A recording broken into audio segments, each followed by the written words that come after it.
Testemunho de uma evangelista que visitou o inferno. Ela contou a sua experiência para um pastor.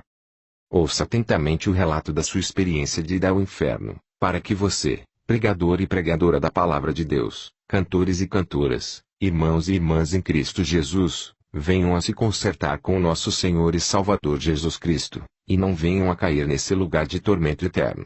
Por favor, ouça atentamente esse relato.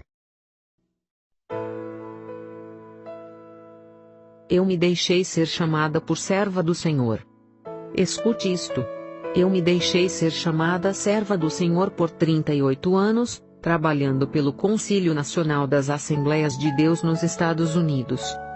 Trabalhando arduamente, eu ia de um lado para outro levando a mensagem da palavra. Daqui para lá, de lá para cá, desde que o Senhor me chamou ao ministério. Desde que o Senhor me chamou ao ministério eu levava a mensagem de um lado a outro. Viajei várias vezes ao México, estive no estado de Veracruz, estive no estado de Guaracá, estive no estado de Chiapas, e em vários estados da República Mexicana levando eventos e concílios de mulheres, ali estava eu. Me reunia, viajava, e às vezes tinha que baixar até 3 vezes do avião. Descia e voltava a subir, e tinha que ir para compartilhar a mensagem. Eu pensava que fazendo isso, Deus estava agradecido com tudo que eu fazia. Eu pensava que Deus estava agradecido, pela forma com que eu me movia de um lado para outro levando a mensagem. Muitas vezes, eu pedia para que o Senhor me mostrasse onde nós iríamos viver. Onde nós iríamos passar a eternidade lá na mansão celestial. Eu pedia ao Senhor, porque por várias vezes em várias ocasiões, irmãos e irmãs vinham e diziam em testemunhos que eles iam neste lugar. Até que um dia, cheguei de madrugada muito tarde. Como já saíamos tarde do evento, não deu tempo de jantar. Meu esposo disse que estava com fome. E quando chegamos em casa meu esposo disse: "Tenho fome." E eu disse: "Busca algo aí no refrigerador e come." Eu venho morta, eu estou muito cansada. Fui para o meu quarto, me atirei na cama com os sapatos. Eu estava muito cansada. Atirei-me na cama de boca para baixo quando de repente, eu senti que a porta se abriu. Eu disse: "Meu esposo vem." Eu escutei uns passos que lentamente chegou perto da cama. E quando chegou ao lado da cama, me falou com uma autoridade. Eu comecei a sentir que não era o meu esposo. Então me disse: "Ana, levanta-te." E quando me disse: "Ana, levanta-te", me levantei. E ele me disse: "Vem comigo, porque hoje vou te mostrar onde passarás a eternidade. Vou te mostrar onde irás, se a morte te surpreender agora mesmo."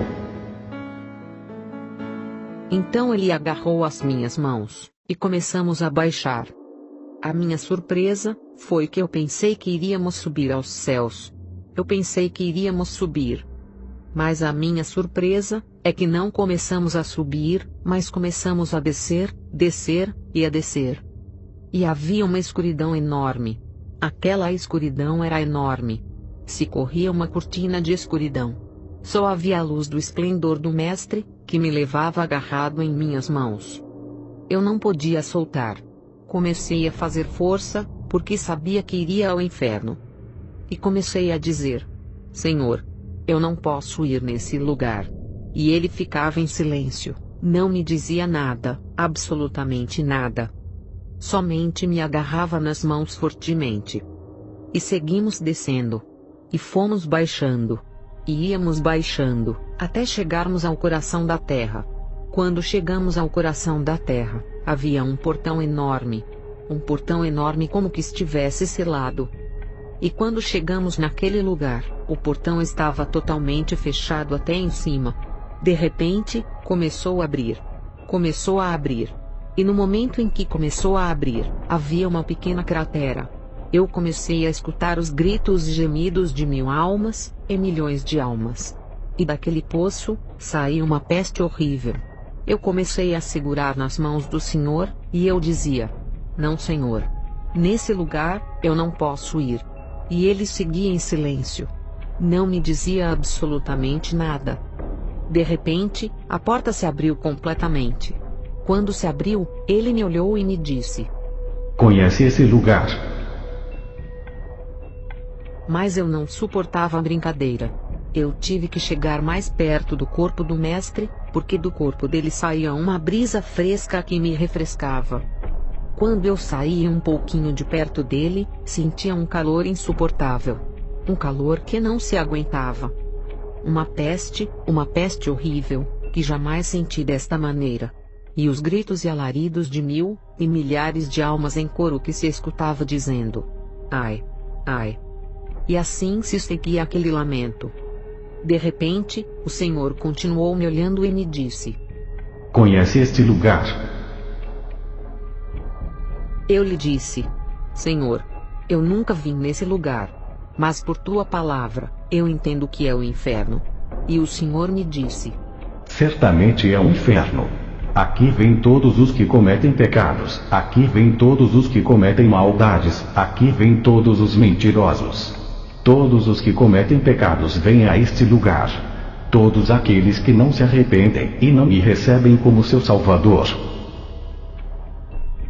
Eu fiquei em silêncio, e comecei a dizer: Senhor, não posso vir neste lugar. E o Senhor disse: Olha, este lugar te pertence, este lugar é teu. E quando me disse que aquele lugar era meu, eu comecei a dizer: Não, Senhor. Estás equivocado. Eu sou tua serva. Lembra? Te sirvo há 38 anos, e faz pouco tempo que eu cumpri 38 anos de serviço. 38 anos te louvando. 38 anos pregando a tua palavra, 38 anos levando a tua mensagem em diferentes partes. Tu sabes o quanto te servi. E quando eu dizia ao Senhor: Tu sabes o quanto te servi, ele movia a sua cabeça dizendo que sim. Mas quando dizia que eu era a sua serva, ele movia a cabeça dizendo que não. E eu disse: Senhor, por que dizes que eu não sou a tua serva? E o Senhor me disse: Agora eu vou te explicar. Como diz tu que és a minha serva? Como diz tu que me louvava e me glorificava? Olha que você se esqueceu de que quando tu pregavas uma coisa, falava uma coisa e vivia outra. Tu dizias uma coisa por detrás do púlpito, e tu vivias uma outra coisa. Por isso cremos, amados irmãos, que porque pregamos, cantamos no grupo, cantamos no coro da igreja somos salvos. Isso não é certo. A salvação inclui algo mais profundo que a santidade. Sem santidade ninguém verá o Senhor, diz a palavra. Então ele me dizia, e eu começava a chorar. E quando comecei a chorar, era porque havia remorso no meu coração. Já não pude mais levantar a cabeça e dizer que eu era a tua serva. O Senhor começou a dizer: Olha, Ana. Eu gostava como pregavas, eu gostava de como tu ias de um lado para outro levando a mensagem, gostava porque você levava a mensagem daqui para lá, isto me agradava, mas você falava uma coisa e vivia outra. Ele continuou a me dizer: Olha, Ana, eu quero te mostrar algo. E de repente se pôs um telão, assim como se estivesse sendo transmitido em um disco ali. Eu via nessa tela uma prostituta. Como vivia uma prostituta. Ele me dizia: Olha, Ana, olha essa prostituta. Olha essa prostituta e olha agora como é que você subia nos altares. Irmãos, certamente às vezes eu subia no altar para pregar com calça comprida. Eu subia para pregar com shorts. Subia para pregar com saias longas, mas rachadas até em cima do joelho. Às vezes, eu subia para pregar com blusas decotadas, nada mais que um véu em cima para tampar. Eu olhava na tela, assim subia eu. O Senhor começou a dizer: Como tu dizes que é a minha serva? Como tu dizes que me louvava, me glorificava, e que és minha filha, se tu te vestes como uma prostituta? Tu te vestes igual a uma prostituta. Muitos de vocês podem dizer agora: Irmãos, isso não é possível. Eu quero que escutes bem. E ele continuava a me dizer: Você se lembra que eu te dei um cabelo longo? Lembra, Ana, os cabelos longos castanhos que te dei? E tu cortaste e pintou de diferentes cores. É certo, irmãos. Eu havia cortado os meus cabelos e havia pintado. Às vezes, eu andava 6 meses com uma cor, e outros 6 meses com o cabelo de outra cor. E eu chegava na igreja. Meu pastor me dizia: "Olá, irmã Ana. Que bonito esse look. Ficou precioso." Eu pensava que, como agradava ao meu pastor, eu também agradava a Deus. A Bíblia nos diz que estamos aqui para agradar a Deus, e não para agradar aos homens. Esta noite, pode ser que isso seja duro, mas o Senhor me dizia: Olha, Ana, o que eu mais demando no meu povo é o vestuário. Eu demando do meu povo o vestuário, e olha como anda o meu povo. De repente começou a me mostrar como as pessoas iam nos bares, nas boates, como iam nas discotecas, e nos lugares de rock. Como entravam ali nesses lugares, as jovens de saias curtas, calças apertadas que pareciam que haviam colocado 3 em 1 para poder vestir. Com saias e shorts cortados até em cima, e via como entravam nas boates e centros noturnos. E o Senhor me mostrou e me disse: Olha e veja como anda o meu povo da mesma maneira. Da mesma maneira, assim como entram nas boates, assim entram nas igrejas. Assim estão nas igrejas. Olha como está o meu povo. Olha como vivem. Olha como o meu povo está. Olha a condição que vive a minha igreja. Meus irmãos, eu tive que abaixar a cabeça, e já não podia dizer que era a serva dele. Já não podia dizer que eu não deveria ir ao inferno. Já não haviam mais palavras para eu me desculpar diante do Senhor. A única coisa que fiz foi abaixar a cabeça. E compreendi que a mim pertencia o inferno. Comecei a sentir vergonha, e o Senhor começou a dizer: Você se pintava igual a uma prostituta, e eu quero te dizer que o meu povo tem que ser diferente. De 10.000 no mundo, um tem que ser diferente. Aquele que louva e dá glórias ao meu nome, porque o meu povo tem que fazer a diferença. E nesse momento, o Senhor começou a caminhar para dentro daquele lugar, e perto daquela cratera, diante daquele poço profundo que havia, onde saía uma fumaça que pesteava a enxofre. E eu já não suportava. E eu tive que caminhar ao lado do mestre. Ele começou a me mostrar: Irmãos, tudo ali é vermelho vivo. Ali, não há descanso nem de dia nem de noite. Tudo ali é um calor insuportável. Ali, tem um cálculo de 3.800 graus de temperatura. Não tem como suportar. Se cair um pedaço de ferro, derrete. Se cair um pedaço de ferro, se fazem nada, porque não se suporta as chamas nesse lugar. Ali, estão as almas atormentadas no fogo. As almas começam a gritar e a dizer: Senhor, Senhor, ajuda-nos. E o Senhor lhes dava as costas como se não estivesse vendo, como se não os conhecesse. E seguiu caminhando. Eu segui caminhando atrás dele.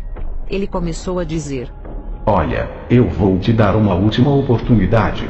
Tu tens que ir a eles e falar da palavra. Não importa que te critiquem, não importa que te tirem do movimento, não importa que te tirem da igreja. Vai e fale da minha palavra. Tudo que estou te mostrando aqui, vai e leve a mensagem para que se arrependam. E aí começou a dizer: Olha aí muitas almas. Todos estes que tu vês me chamando de Senhor, e chamando de Pai, é porque eles um dia me louvaram, um dia estiveram na igreja, um dia cantaram no coro, falaram em línguas, profetizaram e pregaram a palavra, e muitos deles tiveram créditos nas igrejas. Tocaram no grupo da igreja, e agora estão aqui no inferno, porque viveram uma vida hipócrita e rebelde diante de mim. Eles apresentavam uma cara na igreja, e outra cara no mundo. Eles vinham e aplaudiam, e nas suas casas maldiziam. Eles gritavam e faziam tantas coisas, e agora, estas almas estão ardendo aqui no inferno.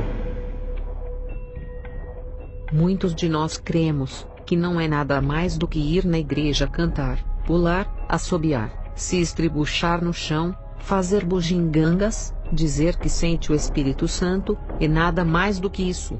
Mas vou lhes dizer uma coisa. O Evangelho de Cristo não é isso. O Evangelho de Cristo hoje em dia, é pregadores assalariados. Muitos pastores assalariados, pregadores e evangelistas assalariados, têm corrompido a palavra de Deus, têm corrompido o Evangelho de Cristo, corromperam o Evangelho de Cristo, e pregaram o Evangelho barato, o Evangelho comercial, o Evangelho fajuto, o Evangelho como um supermercado.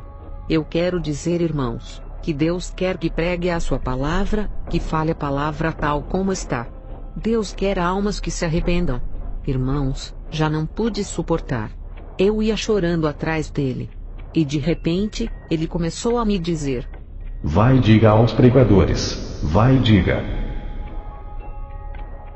Ele não disse diga aos servos, e nem disse diga aos pastores. Mas disse: vai, e diga a esses pregadores falsos. Vai, diga aos pregadores hipócritas, que não é o que a sua teologia diz. Que não é o que eles dizem, é o que a minha palavra diz, que pregue tal como ela está. Que eles falem tal como está, não importa em quem doa, não importa quem saia, não importa quem não goste. Porque às vezes o pastor tem que trocar a sua mensagem, porque tem gente que não gosta da verdade. Tem membros da igreja que não gosta da verdade. O pior é quando se tem um pouquinho de teologia. O Senhor disse: vai, diga a esses pregadores que andam dizendo que eu só quero o coração. Vai, diga que o corpo é templo do meu espírito. Vai, diga que o corpo tem que apresentar o que tem dentro do seu coração. Que vivam em santidade, que guardem a minha palavra. Vai, diga a todos esses pregadores que cobram grandes quantidades de dinheiro para pregar. Diga-lhes a esses perversos para orar, porque eu já paguei o preço. Vai, diga para esses cantores que andam com zorras em seus pecados. E diga a esses cantores que têm profanado o meu lugar santo, onde já não se chamam de servos meus, mas se chamam de artistas. Vai, diga a esses perversos que se arrependam antes de pisar no lugar santo.